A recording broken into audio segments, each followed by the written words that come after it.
Hi and welcome to another tutorial. Today we will look at how to use cards, and we will also look at the anatomy of a card. Let us start with the 8 triskelions, which is the anchor post of the compass points, and they're on the north, northeast, east, southeast, south, southwest, west, and then northwest. And this is a very active, always in motion energy structure. Next we have the 7 circles. Now the 7 circles is something which I want to explain in more detail, and we will go in each of them individually. But if you look at the value of number 7, which represents wholeness and perfection, and then also obviously a circle is energy contained within. And the number 7 is also then associated with ascension and life free of obstacles. And as I said, we will explore each of these 7 layers or circles in more detail. And then there's the half radius. The half radius are the little lines that represents the energetic structure in the inner circle. Then there's the border layer, which I often call the castle wall. And that is the layer that go around the triskelions.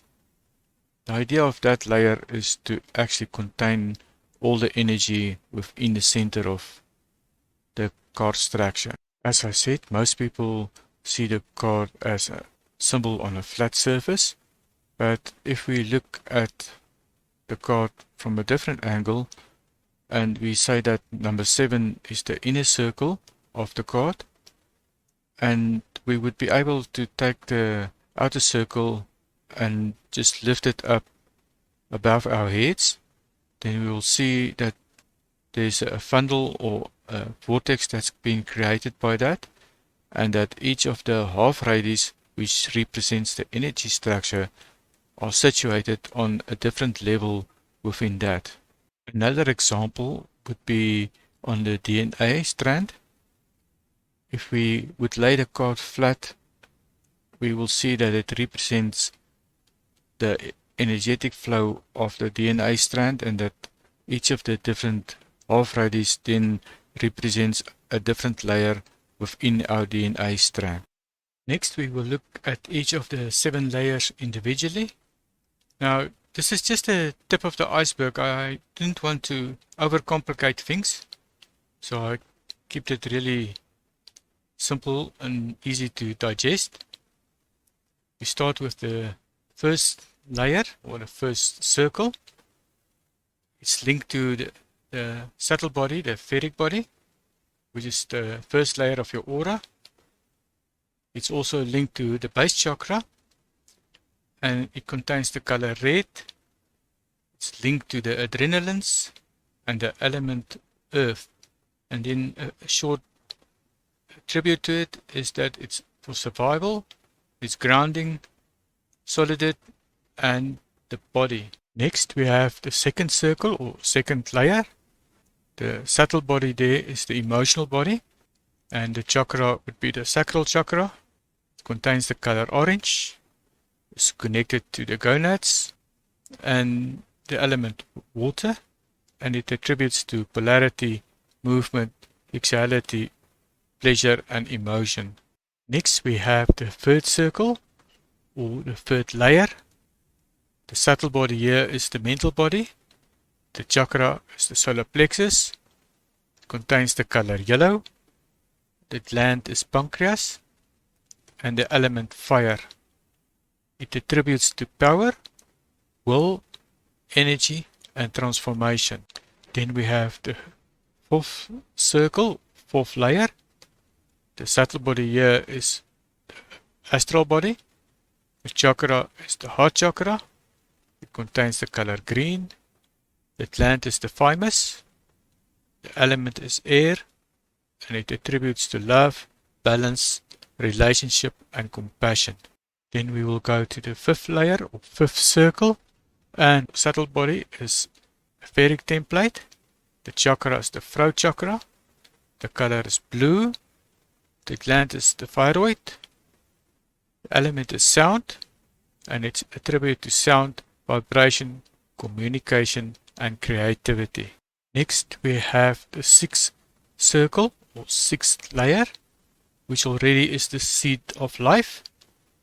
The subtle body here is the celestial body. The chakra is the brow chakra. The color is indigo. The gland is the pituitary. The element is light, and it attributes to clairvoyance, memory, dreams, vision, and color. Then lastly, we have the seventh circle, or the seventh layer, which is the final flower of life. And the subtle body here is the etheric template, or causal body. The chakra is the crown chakra. The color is violet or white, and the gland is pineal gland. The element is thought, and it attributes to information, understanding, awareness, consciousness, pattern, and meditation. It's also interesting to see that the DNA strand is also then represented within the flower of life. Now, if you stack all of these 7 layers on top of each other, you will eventually get your final card.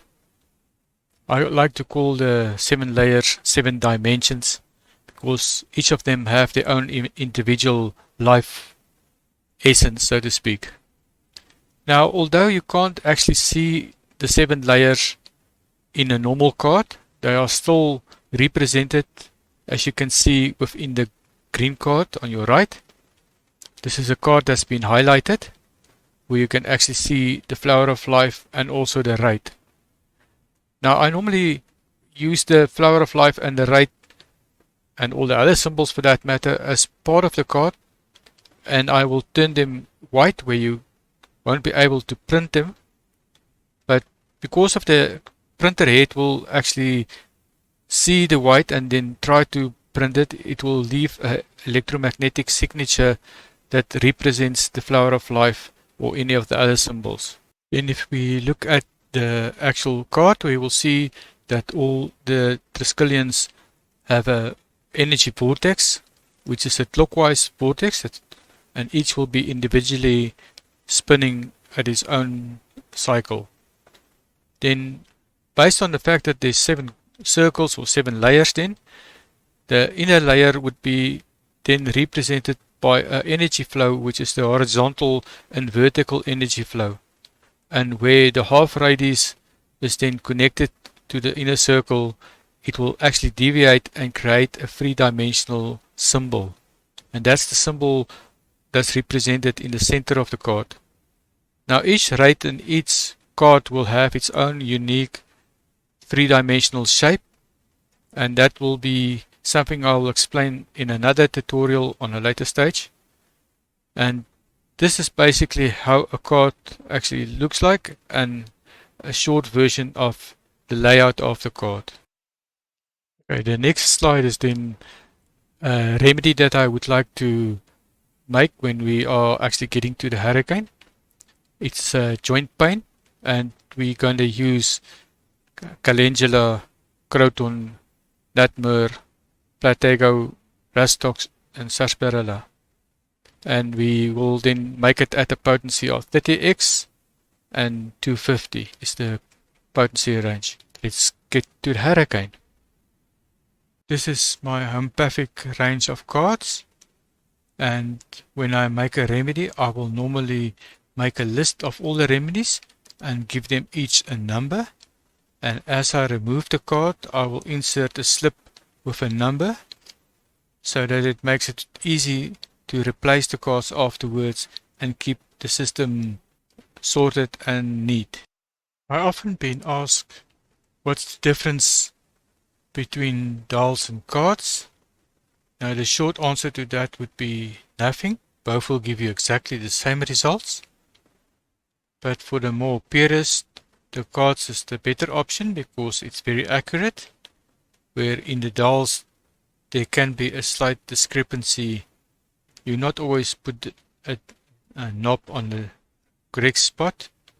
So you might be 1 micron above or below the line, which is still perfectly fine because you have a 5% tolerance, and being slightly below or be above the line would not influence the actual remedy. So the only drawback maybe from the card point of view is that it's more bulky, but my personal view is it's much faster to make a complex remedy if your system is well sorted. Let us just move our stuff over so I get space for my card slot. Now we already selected our cards, and we're going to use Calendula, Croton, Natmur, Plantago, Rastox, and Sarsaparilla. Now this is the easiest part of it, is by just put it into a group and insert it into the card slot. You will leave your instrument on copy because you are going to copy a remedy if you want to make a remedy. You're going to select a 1 minute time period. You're going to place a container of alcohol on your output plate. You select your energy level at 75. And as we said, we're going to make a 30x, which is 250. 250. And you press the start button. After the time period had lapsed, your remedy is ready. You can just give it a good shake, and then it can be taken as any other homeopathic remedy.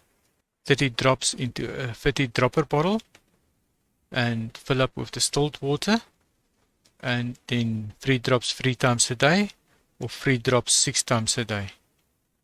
The alternative to this would be to actually broadcast the remedy to somebody. Here I would prefer to use the 4-time booster, which is basically pressing the start button in 4 consecutive 1 minute time periods, and that is one of the most powerful ways of actually treating somebody over a distance, and I think that's the best possible option in my book. As a side note, nothing prevents you from adding to existing remedy, and in my case I would like to add the SOAM pain range, since we are making joint pain and stiffness, and I can insert this card into the second card slot and then use this as a combination and still treat somebody over a distance in the same fashion. This is the easy and quick way of explaining how to use the cards, and in our next tutorial I want to look at making a master remedy or a complex remedy. This is a very important part of it because you will see how using a master remedy will make your life so much more easier. Hope to see you there. Thank you.